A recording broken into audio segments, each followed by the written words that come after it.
প্রিয়া, তুমি কিন্তু ভীষণ জেদি একটা মেয়ে দেখছি। তুমি উকিল হয়ে দিন দিন অনেক জেদি হয়ে উঠেছো।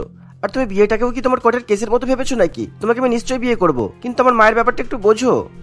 আমি তোমার ব্যাপারটা বুঝতে পারছি। তার মানে তুমি কি বলতে চাইছো, আমি যদি ভালো করে রান্না বান্না না শিখি তাহলে তোমার মা আমাকে বাড়ির বউ হিসেবে মেনে নেবে না, তাই তো? এটা যদি হয় তাহলে কিন্তু তোমার নামে আর তোমার মায়ের নামে আমি কোর্টে কেস করে দেব। উফ, আবার সেই কোর্টের মতো কথাবার্তা। তুমি একটু শান্ত হও। আমি নিশ্চয়ই মায়ের সাথে তোমার ব্যাপারে কথা বলবো, কেননা আমার মা চায় যে আমার বউ হবে সে যেন খুব ভালো রান্না বান্না করতে পারে, কিন্তু তুমি তো রান্নার নামে একেবারে লবণঙ্কা। প্রিয়া কোর্টের একজন নামকরা উকিল ছিল। সে ওকালতি করে বলে সুমনের মা রচনা দেবী তাকে মোটেই পছন্দ করে না, কারণ রচনা দেবী চাই তার ছেলের বউ হবে ঘরোয়া মেয়ে। ছেলের বউ রান্নাবান্না করবে, সংসার করবে, এটাই রচনা দেবীর মনস্কামনা ছিল। কিন্তু তার মনের মতো বউ পাওয়া হয় না, কারণ সুমন জেদ ধরে বসে থাকে সে তার মায়ের জন্য উকিল বৌমাকেই বাড়িতে নিয়ে আসবে। এর ফলে বাধ্য হয়ে রচনা দেবী সুমনের সিদ্ধান্ত মেনে নেয়। তাই সুমনের সঙ্গে উকিল বউ প্রিয়ার ধুমধাম করে বিয়ে হয়ে যায়। বিয়ের পর প্রিয়া উকিলের কোট পরে আদালতে যাচ্ছে। সেই সময়, কি হলো, তুমি এরকম উকিলের মতো কোট পরে সকালবেলা কোথায় চললে? বিয়ের একদিনও হতে পারেনি আর তারপরের দিন থেকে তুমি আদালতে যোগদান দিয়েছো, এটা কিন্তু ঠিক নয়। না মা, আসলে আজকে আমার একটা খুব গুরুত্বপূর্ণ কেস আছে, তাই সকালবেলা জজ সাহেব আমাকে ফোন করেছিলেন, তাই আজকে আমাকে দয়া করে যেতে দিন। বিশ্বাস করুন, আমি এরপর 2 দিন ছুটি নিয়েছি। আগামী 2 দিন আমি কোর্টে যাব না, কিন্তু আজকে আমাকে যেতেই হবে। আমি কিছুতেই তোমাকে এরকম কালো কোট পরে এখন ওকালতি করতে আদালতে যেতে দেব না, কারণ আজকে আমার প্রতিবেশী মহিলারা তোমাকে দেখতে আসবে, তাই আজকে তোমাকে আমাদের সবার জন্য রান্নাবান্না করতে হবে। কি রান্নাবান্না? আমি এখন ওকালতি ছেড়ে দিয়ে রান্নাবান্না করতে যাব, তাও আবার আপনার প্রতিবেশীদের জন্য? আমার পক্ষে এখন এত মানুষের জন্য রান্নাবান্না করা সম্ভব নয়। রচনা দেবী প্রিয়ার কোনো কথাই শুনতে চায় না, আর প্রিয়াকে কিছুতেই আদালতেও যেতে দেয় না। ফলে প্রিয়া সেদিন আদালতে যেতে পারে না। আর তখন প্রিয়া কালো কোট পরেই রান্নাঘরে রান্না করার জন্য ঢুকে পড়ে। কোনো মতে প্রিয়া অনলাইনে রেসিপি দেখে তার শ্বশুরবাড়ির পরিবারের জন্য রান্নাবান্না করতে শুরু করে। আর সে যখন রান্না করার সময় খাবারের নুন দেবে, সেই সময়, কি, আমার শ্বশুরবাড়ির পরিবার বনস্পতি কোম্পানির নুন ব্যবহার করে? এই বনস্পতি কোম্পানির নুনের বিরুদ্ধে আমি আগের মাসেই কেস লড়েছি, আর সেই কেস আমি জিতেও গেছি। সুতরাং আমি এই নুন কিছুতেই খাবারে ব্যবহার করতে পারবো না। এই বলে প্রিয়া কোনো খাবারেই নুন দেয় না। আর তাদের প্রতিবেশী আত্মীয় স্বজন যখন প্রিয়ার হাতে তৈরি করা খাবার খেতে আসে, তখন প্রিয়া সকলের সামনে তার রান্না করা খাবার পরিবেশন করে দেয়। কিন্তু তখনও প্রিয়া তার উকিলের পোশাক আশাকি পরে থাকে। তবে খাবারে কোনো রকমের লবণ না থাকায় আত্মীয় স্বজন পাড়া প্রতিবেশী সেই খাবার কিছুতেই মুখে তুলতে পারে না। এ কি রচনা, তোর উকিল বৌমা এসব কি রান্না করেছে? ছি ছি, একটা খাবারেও তো নুন হয়নি। তোর বৌমা মনে হয় একদম রান্না বান্না শিখে আসেনি, এই জন্যই রান্নায় কোনো রকমের স্বাদ হয়নি। এই, তুমি এরকম নুন ছাড়া রান্না কেন করেছো? আমি ভালো করে বুঝতে পারছি আমি তোমাকে সকালবেলা আদালতে যেতে দিইনি বলে তুমি ইচ্ছা করে এরকম বাজে রান্না করেছো, যাতে তোমাকে আর কখনো রান্নাঘরে ঢুকতে দেওয়া না হয়, তাই তো? প্রিয়া কিছুতেই তার শাশুড়ি মায়ের এমন কথা মেনে নেয় না। তাই সে উকিলের মতো নিজেকে বাঁচানোর জন্য শাশুড়ি মায়ের বিরুদ্ধে প্রতিবাদ করতে শুরু করে।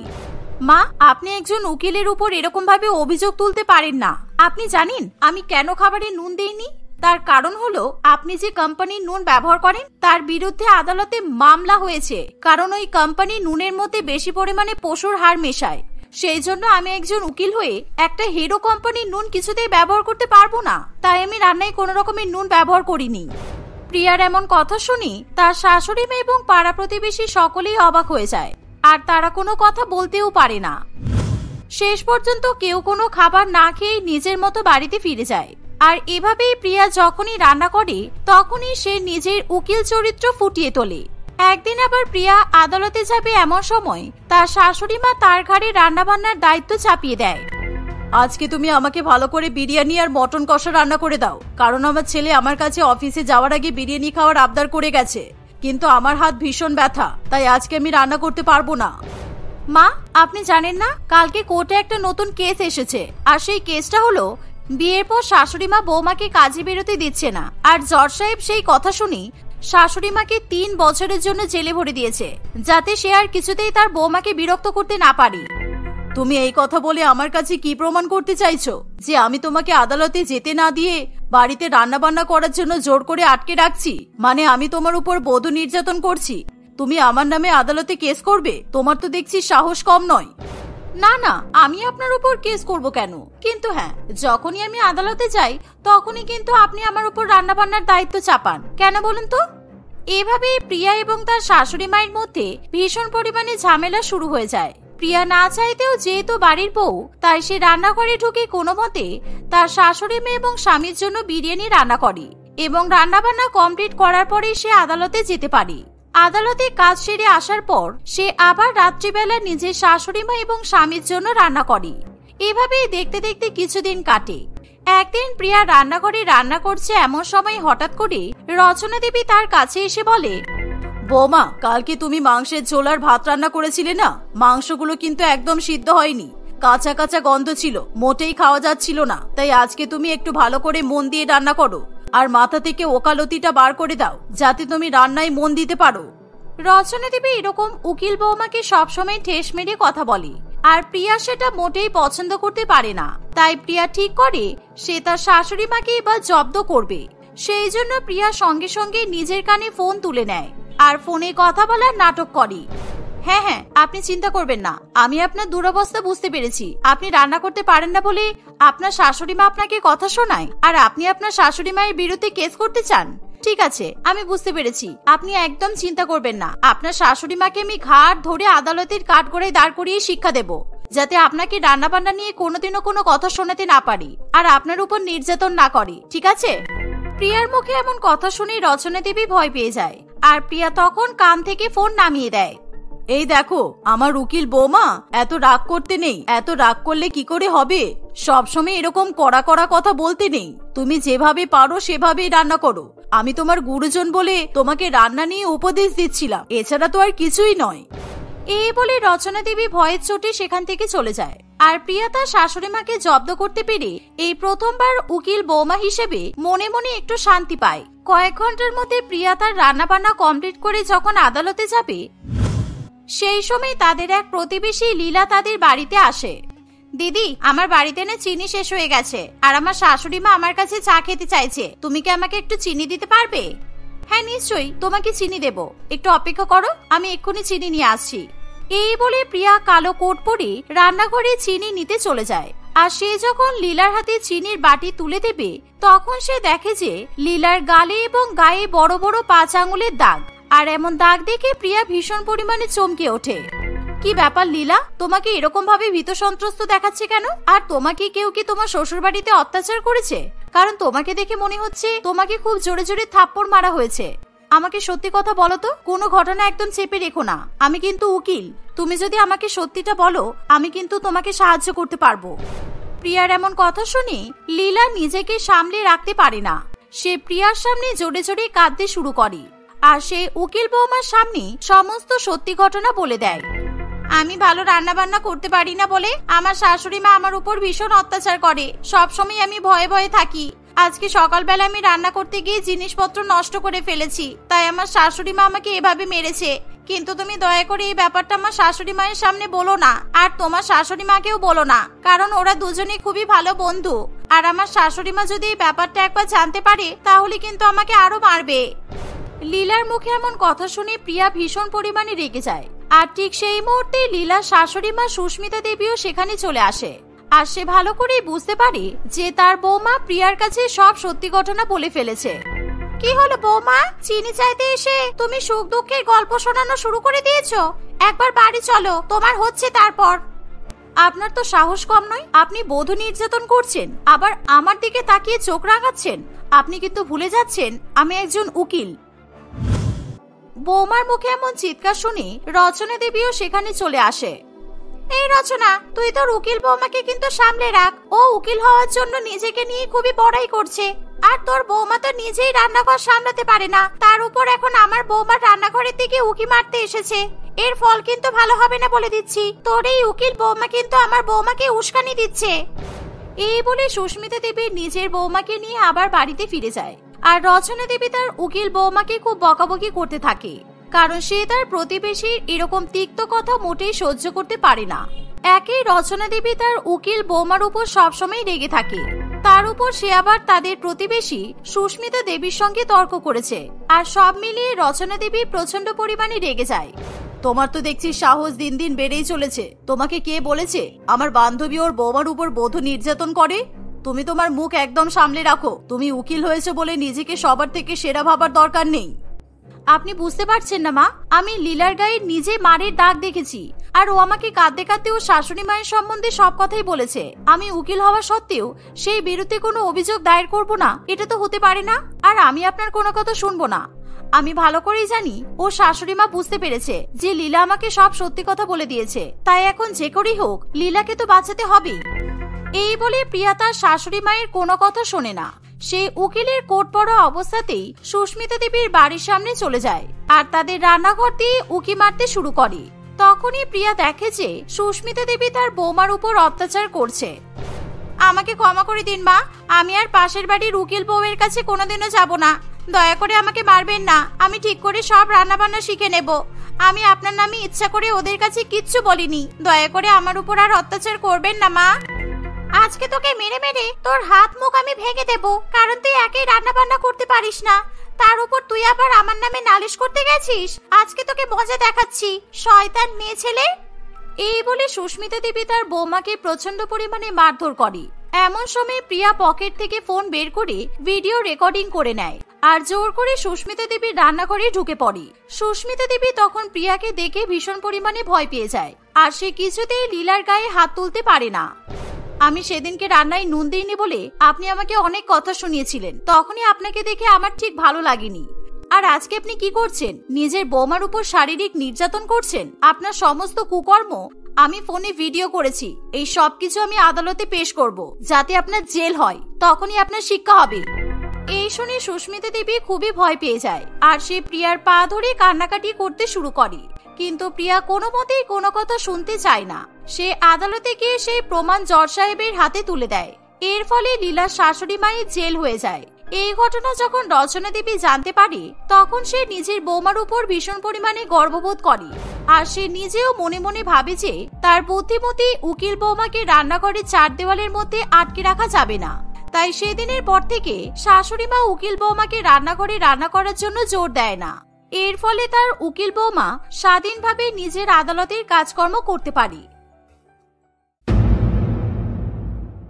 বিলাসপুর নামক এক গ্রামে পাঁচ ভাই তাদের বউয়ের সঙ্গে বাস করে। পাঁচ ভাই মিলে কয়লা কারখানায় কাজ করে সংসারের খরচ জোগায়। চার ভাই সারাদিন এত কষ্ট করে টাকা রোজগার করলেও তাদের চার বউ সুলগ্না, চন্দ্রা, রুমকি এবং ঝিমলি কেমন যেন কুড়ে এবং আরামপ্রিয় প্রকৃতির ছিল। কিন্তু রঞ্জনের বউ পৃথা ছিল অন্য ধরনের। সে সংসারের সমস্ত কাজকর্মই করে। এত বড় সংসারকে একেবারে নিজের আঁচলে সুন্দর করে বেঁধে সে সাজিয়ে রাখে। দূর, এই কাঠের কুড়ে ঘরে থাকতে আমার একেবারে ভালো লাগে না। মা বাবা কেন যে আমাকে এই গরিব ঘরে বিয়ে দিল কি জানি। সুখে থাকতে ভূতে কিলানো যাকে বলে। বড়লোক বাপের ছেলের সঙ্গে বিয়ে দিলেই তো পারতো। তা যা বলেছ, শাশুড়ি মাও তো ড্যাং ড্যাং করে চলে গেল আর আমাদের উপর এই গরিব সংসারের দায়িত্ব এসে পড়েছে। আর ভালো লাগে না। কোথায় রাজপ্রাসাদের মতো অট্টালিকায় থাকবো তা নয়, এই গরিব ঘরে পচে মরতে হচ্ছে। এইভাবে চার বউ নিজেদের শোচনীয় অবস্থার কথা যতই ভাবে ততই যেন হতাশ হয়ে পড়ে। তারা নিজেদের অবস্থার কাঁদুনি গাইছে। সেই সময় পৃথা তাদের জন্য চা নিয়ে আসে। সারাক্ষণ সংসারের কাজ করছি আমি, আর তোমরা সারাক্ষণ শুধু চিৎকার করছো। কোন কাজটা করো তোমরা সারাদিন বলো তো? এই তো চা খেয়ে যেই সন্ধ্যা হবে অমনি সিরিয়ালের জুড়ি নিয়ে চারজনে বসে পড়বে, আর রাত্রিবেলা রান্না করতে হবে আমাকে। তোমাদের জীবনধারা দেখলে কোনো অংশেই তোমাদেরকে গরিব বলে মনে হয় না। পৃথার মুখে এরকম কাজ নিয়ে খোটা শুনতে চার বউয়ের একেবারেই ভালো লাগে না। তাই তারা পৃথার কথা জবাব দিয়ে বলে, এত কাজ নিয়ে জ্ঞান দিতে আসিস না তো। সংসারের কাজ করবি, তাতে আবার ভাগাভাগির কি আছে রে? আর তোর যদি মনে হয় তুই কাজ করবি না, করিস না, কিন্তু এখন আমাদের মাথা খাস না, যা এখান থেকে। এই বলে তারা চার বউ আবার নিজেদের দারিদ্রতা নিয়ে বচন আদান প্রদান করতে শুরু করে। সন্ধ্যা হতে না হতেই চারজন এক বাটিতে মুড়ি ঢেলে নেয়। তারা মুড়ি খেতে খেতে বাংলা সিরিয়ালের রোমাঞ্চ উপভোগ করে। সেই সময় বাইরে চিৎকার শুনে সিরিয়ালের দিক থেকে তাদের মনোযোগ সরে যায়। পৃথাও ভয় পেয়ে রান্নাঘর থেকে বেরিয়ে আসে। তারা পাঁচ বউ বাড়ির বাইরে বেরিয়ে দেখে তাদের কুড়ে ঘরে আগুন লেগে গেছে। একই অবস্থা, আমাদের ঘরে আগুন কিভাবে লাগলো? যে করেই হোক আমাদেরকে আগুন নেভাতেই হবে, না হলে কিন্তু সব পুড়ে ছাই হয়ে যাবে। আমি এক্ষুনি পাতকুয়ো থেকে জল নিয়ে আসছি, এই চল তোরা আমার সাথে চল, জল না দিলে আগুন নিভবে না। এই বলে পাঁচ বউ পাতকুয়ো থেকে জল তুলতে চলে যায়। তারা সেই জল ছিটিয়ে ঘরের আগুন নেভানোর চেষ্টা করে, কিন্তু তাতে কোনো কাজের কাজ হয় না। আগুনের লেলিহান শিখা ভয়ঙ্কর রূপ ধারণ করে, আর নিমেষের মধ্যে তাদের কুঁড়েঘর এবং ঘরের ভিতরের সমস্ত জিনিসপত্র পুড়ে ছাই হয়ে যায়। তাদের কাছে নিজেদের ঘর চোখের সামনে পুড়তে দেখা ছাড়া আর কোনো উপায় থাকে না। আমি কিছুতেই বুঝতে পারছি না এমন আগুন লাগলো কি করে। এবার আমরা কোথায় থাকবো? এই শীতের মধ্যে আমাদের একটা সম্বল ছিল কুঁড়ে ঘর, সেটাও জ্বলে পুড়ে গেল। এভাবেই তারা পাঁচ বউ কান্নাকাটি করতে থাকে। কিছুক্ষণ পর পাঁচ ভাই বাড়িতে এসে বাড়িঘরের এরকম ছাইভস্ম অবস্থা দেখে ভীষণ পরিমাণে ভয় পায়। তারা হাজারবার আগুন লাগার কারণ জিজ্ঞাসা করলেও কেউ কিছু বলতে চায় না। সারাদিন তো আমরা কত কষ্ট করি, আর তোমাদের দ্বারা শুধুমাত্র একটাই কাজ ঘর সামলানো, সেটাও হচ্ছে না। এইবার আমরা থাকার জায়গা কোথা থেকে পাবো? এই ঘরে আগুন লেগে যাওয়ার পেছনে আমরাই দায়ী। তখন চন্দ্রার পাল্লায় পড়ে যদি ঘরের বাইরে শুকনো পাতে আগুন না লাগাতাম তাহলে এসব কিছু হতো না। শীত থেকে বাঁচার জন্য আগুন জ্বালিয়েছি ঠিকই, কিন্তু আগুন নিভাতে পারিনি আমরা, আর না নিভিয়ে ঘরে চলে এসেছি। সেখান থেকেই মনে হয় আগুন লেগেছে। ও এখন আমার দোষ, তাই তো? তুমি নিজেই তো সিরিয়াল দেখবে বলে তাড়াহুড়ো করছিলে, আর তোমার জন্যই তো আমি আগুন নেভাতে ভুলে গেছি। এভাবেই চার বউ নিজেদের মধ্যে ঝগড়া শুরু করে দেয়। তোমরা একটু চুপ করবে?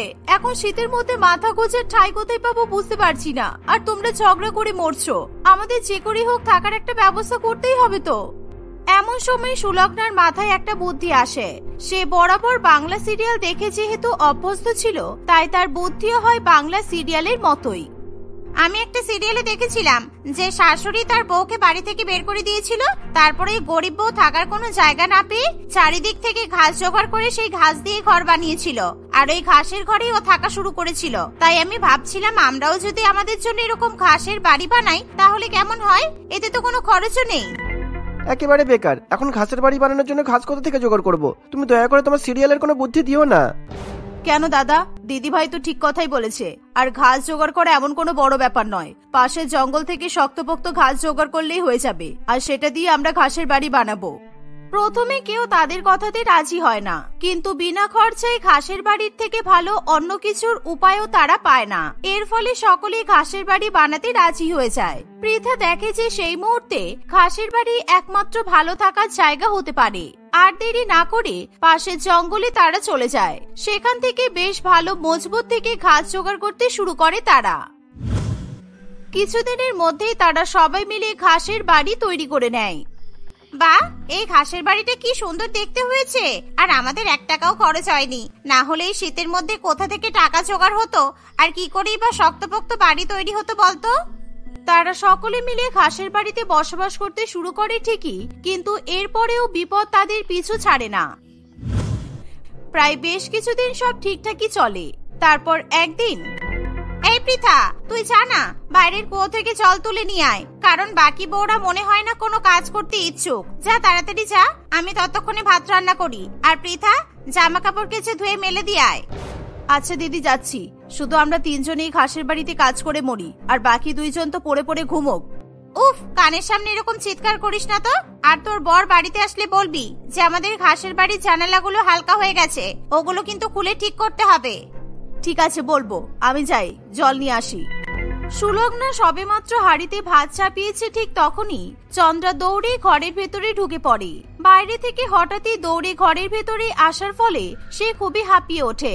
চন্দ্রার এরকম নাজেহাল অবস্থা দেখে সুলগ্না ভীষণ পরিমাণে অবাক হয়, কারণ দুপুর বেলায় সবার এখন ভাত খাওয়ার সময়। আর ঠিক সেই সময় চন্দ্রার ব্যতিব্যস্ত হয়ে ওঠার কারণ সুলগ্না বুঝে উঠতে পারে না। কি রে চন্দ্রা, তুই এমন দৌড়াদৌড়ি করছিস কেন? কিছুক্ষণ আগে দেখলাম বাইরের কুয়ো থেকে জল তুলছিলি, আর এখন দৌড়ে ঘরের ভেতরে ঢুকে পড়লি। কি হয়েছে তোর? তুমি একবার বাইরে গিয়ে দেখো কি হয়েছে। এক বিরাট কাণ্ড ঘটে যাচ্ছে, আর আমি চাইলেও সেটা আটকাতে পারিনি। তাই দৌড়ে ঘরের ভেতরে তোমাদেরকে বলতে চলে এসেছি। ভাত রান্না পরে করবে। দিদি, তুমি তাড়াতাড়ি আমার সাথে বাইরে চলো। আরে এত হেয়ালি না করে তাড়াতাড়ি বল না কি হয়েছে। আরে বাইরে দুখানা বড় বড় গরু এসেছে, আর গরু দুটো আমাদের ঘাসের বাড়ির সব ঘাস খেয়ে ফেলছে। আমি যেই ওদেরকে আটকাতে গেছি অমনি ওরা শিং নিয়ে আমাকে গুতানোর জন্য আমাকে তাড়া করেছে। আমি গরুর গুঁতো খাওয়ার ভয়ে তো দৌড়ে ঘরে পালিয়েছি। চন্দ্রার মুখে এমন কথা শুনে বাকি বউয়েরা খুব ভয় পেয়ে যায়। তারা বেশি দেরি না করে তৎক্ষণাৎ ঘাসের বাড়ি থেকে গরুর ঘাস খাওয়া আটকাতে বড় বড় ডান্ডা নিয়ে বাইরে এসে উপস্থিত হয়। বাইরে এসে তারা দেখে যে দুটো গরু মিলে মনের শোকে ঘাসের বাড়ি থেকে ঘাস ছিঁড়ছে আর চামড় চামড় করে ঘাস চিবাচ্ছে। তবে রে, আমাদের এত কষ্ট করে বানানো ঘাসের বাড়ি থেকে তোরা ঘাস খেয়ে পালাবি আর আমরা তোদের ছেড়ে দেব? এই সবে মিলে গরু দুটোকে ডান্ডা পেটা কর, আমাদের ঘাসের বাড়ি নষ্ট করে বের করে দেব একেবারে। হ্যাঁ দিদি, চলো চলো চলো। এই বলে তারা চার বউ মিলে দুটো নিষ্পাপ গরুর উপর ঝাঁপিয়ে পড়ে। যেই না তারা দুই গরুর পিঠে ডান্ডা বসাবে অমনি দুই গরু খেপে যায় আর তারা বড় শিং নিয়ে চার বউকে তাড়া করে। এমন শিংয়ের দৈর্ঘ্য প্রস্থ দেখে চার বউ ভয় পেয়ে যায়। তারা দৌড়াতে শুরু করে। কিছুক্ষণ পর তারা চার বউ পা পিছলে একেবারে এদিক ওদিক ছিটকে পড়ে যায়। তারা চারজনে ব্যথায় আর্তনাদ করে ওঠে। একমাত্র এই চারজনের থেকে পৃথা আলাদা হওয়ায় সে গরুর গুতুনি খাওয়ার হাত থেকে বেঁচে যায়। সে তার বাকি চার জাকে বাঁচানোর জন্য আর রেগে যাওয়া গরুদেরকে শান্ত করার জন্য তাড়াতাড়ি করে ঘরের ভেতর থেকে ঘাস নিয়ে চলে আসে। এই নে, তোরা কত ঘাস খাবি খেয়ে নে। আমি জানি শীতের দুপুরে তোদের ভীষণ পরিমাণে খিদে পায় আর চারিদিকে ঘাসের অভাবে তোরা কিছু খেতে পারছিস না, তাই আমাদের ঘাসের বাড়ি থেকে তোরা ঘাস খেতে এসেছিস। এই নে, এবার মনের আনন্দে ঘাস খা। পৃথা ভীষণ পরিমাণে পশুপ্রেমী প্রকৃতির একটি মেয়ে ছিল। বিড়াল, কুকুর, গরু, ছাগল সব ধরনের পশুই পৃথার খুব পছন্দের, তাই তার আচরণে দুই গরু ধীরে ধীরে শান্ত হয়। তারা ঘাসের বাড়ি থেকে ঘাস খাওয়া ছেড়ে দিয়ে পৃথার দেওয়া ঘাস খেতে শুরু করে। তাদের পেট ভরে গেলে তারা আর কাউকে কোনো রকম ভাবে বিরক্ত না করে সেখান থেকে চলে যায়। তুই পশু সেবা পরে করবি, আগে আমাদেরকে বাঁচা। আমাদের চারজনের কোমর যন্ত্রণায় ছিঁড়ে যাচ্ছে, আমাদেরকে দয়া করে তুই হসপিটালে নিয়ে চল। আমাদের কোমর, বাবারে বাবা, একেবারে গেল, ভেঙে গেল। আমার কাছে তোমাদেরকে গাড়ি করে হাসপাতালে নিয়ে যাওয়ার মতো টাকা নেই, আর আমাদের ঘাসের বাড়ির চারপাশ একেবারে নির্জন। এখন আমি লোক ডাকবো কি করে? তোমরা চিন্তা করো না তো, আমি এক্ষুনি আমাদের বড়দেরকে খবর দিচ্ছি, ওরা ডাক্তারবাবুকে বাড়িতে নিয়ে আসবে। আর যে কত কষ্ট ঘাসের বাড়ির জন্য সহ্য করতে হবে কে জানে।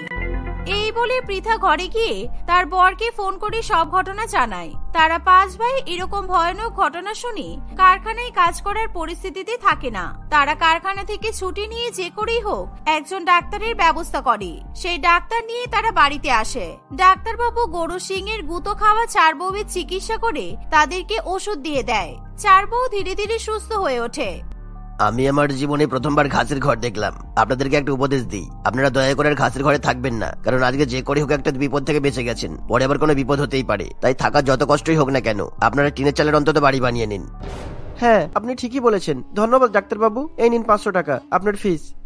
না না, আমার ফিস লাগবে না। আপনাদের এমন অবস্থা থেকে আমার কষ্ট হচ্ছে, এই টাকা দিয়ে নিজেদের বউদের ওষুধ কিনে খাওয়াবেন, কেমন? এই বলে ডাক্তারবাবু সেখান থেকে চলে যায়। তার উপদেশ একেবারেই পাঁচ ভাই ফেলে দিতে পারে না। কিছুদিনের মধ্যেই তাদের বউয়েরা সুস্থ হয়ে উঠলে তারা আর ঘাসের বাড়িতে থাকা পছন্দ করে না। ধন্যবাদ পৃথা, আজকে তোর জন্য আমরা চার বউ ওই গরুর আক্রমণ থেকে বেঁচে উঠেছি।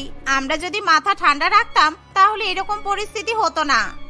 আরে তোমাদের কোনো দোষ নেই, ঘাসের বাড়ি থাকলে এরকম হওয়াটা তো স্বাভাবিক। আর এই ঘাসের বাড়ির বিপদ থেকে বাঁচার জন্য আমাদের স্বামীরা টাকা ধার করে টিনের চালের একটা ঘর বানাচ্ছে, আমরা সেখানেই থাকবো। পাঁচ ভাই মিলে কষ্ট করে হলেও কিছু টাকা জোগাড় করে। সেই টাকা দিয়ে তারা ঘাসের বাড়ি ভেঙে সেই জায়গাতেই টিনের চালের বাড়ি তৈরি করে। সেই টিনের চালের বাড়িতে আর কোনোদিনও কোনো পশুর এমন অবাঞ্ছিত আক্রমণ হয় না। তারা এভাবেই সুখে শান্তিতে বসবাস করতে থাকে।